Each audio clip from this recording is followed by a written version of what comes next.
অপু বিশ্বাসের ভক্ত নামের কিছু ভণ্ড ওরা জোর করে সাকিবের বউ বানাতে চায় অপু বিশ্বাসকে। অপু বিশ্বাস যদিও বলি হিন্দু, অপু বিশ্বাসকে জোর জবরদস্তি করে ওরা মুসলমান বানিয়ে দিবে। অপু বিশ্বাসের এমন সাংঘাতিক কিছু ভক্ত আছে। অপু বিশ্বাস কিন্তু বারবার দাবি করছেন আমি হিন্দু, আমি মুসলমান না। তাও কেন ওরা বুঝতেছি না। বারবার সাকিবের ওয়াইফ, সাকিবে এখনও নিয়ে সংসার করবে, সাকিব এখনও নিয়ে ফ্যামিলি টাইম কাটাবে, এখনও সাকিবের সাথে আছে, এখনও ডিভোর্স হয়নি। কেন বলতেছে এগুলো? আমরা কিন্তু সকলেই জানি অপু বিশ্বাস হিন্দু সম্প্রদায়ের মেয়ে, আর হিন্দু সম্প্রদায়ের মেয়ে হিসেবে অপু বিশ্বাসের দায়িত্ব দুর্গাপূজা উপলক্ষে সবাইকে শুভেচ্ছা জানিয়েছে। একদল পাবলিক এসে খুব বাজেভাবে নেগেটিভলি কথা বলছে, কেন হিন্দু সম্প্রদায়কে অপু বিশ্বাস শুভেচ্ছা জানাতে গেল, অপু বিশ্বাস তো মুসলমান, অপু বিশ্বাস তো মুসলিম ঘরের বউ, তাহলে কেনই বা হিন্দু ঘরেরকে শুভেচ্ছা জানাতে গেল? তো এটা হচ্ছে ওদের মন মানসিকতা। কারণ অপু বিশ্বাস বারবারই বলছে আমি হিন্দু, আমি মুসলমান নই, আমার সন্তান আব্রাহাম খান জয় কিন্তু মুসলমান। আমরা চাই জয়ের বাবার মতন মুসলমান বংশের হয়ে থাকুক। আর কিছু পাবলিক খুব বাজেভাবে নেগেটিভলি করছেন আর খুব বাজেভাবে ট্রোল করছেন। যেমন অপু বিশ্বাসকে পারছে না, জোর করে, অপু বিশ্বাস যদি নাও যায় সাকিবের ঘরে, জোর করে নিয়ে বসায় দিবে, এমন একটা সিম্পেথি শুরু হয়ে গেছে।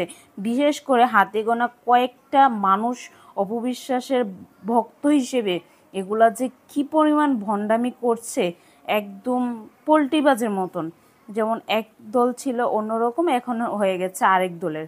মানে কি বলবো, বলার কোনো ভাষা নেই। যাই হোক, অপু বিশ্বাস অবশ্যই অপু বিশ্বাসের ধর্মকে শুভেচ্ছা স্বাগতম জানাতেই পারে, এটা স্বাভাবিক। প্রত্যেকটা ধর্মেরই উচিত ধর্মকে শুভেচ্ছা এবং স্বাগতম জানানো। তো অপু বিশ্বাসের ক্ষেত্রে কিন্তু ভিন্নতা ঘটেনি। অপু বিশ্বাসের ধর্মকে শুভেচ্ছা বার্তা দিয়েছে। এতে করে কিছু মানুষের গা জ্বলতেছে, গা চুলকাচ্ছে, কেন জানালো, কেন কি কারণে? অপু বিশ্বাস তো মুসলমান হয়ে গেছে, সাকিবের বউ হয়ে আছে, এখনও ডিভোর্স হয়নি, এগুলা কেন বলতেছেন? এগুলা তো বলার কোনো রাইট নেই। আর যেহেতু অপু বিশ্বাস একজন মুসলমান নয়, বারবারই বলতেছে আমি একজন সনাতন ধর্মী মেয়ে, সেই হিসেবে আমি আমার ধর্মকে শুভেচ্ছা জানাতেই পারি, এটা স্বাভাবিক। কেননা অপু বিশ্বাস যেহেতু হিন্দু, অপু বিশ্বাসের রাইট আছে অপু বিশ্বাসের ধর্মকে শুভেচ্ছা বার্তা দেওয়ার। সেটাতে আমরা কোনো রাগারাগি করার রাইট কিন্তু নেই। আমাদের ধর্মকেও কিন্তু হিন্দু ধর্মের মানুষ অনেকেই শুভেচ্ছা জানায়, আমরাও হিন্দু ধর্মের মানুষকে শুভেচ্ছা জানাই। যার যার ধর্ম, যার যার জীবন আলাদা।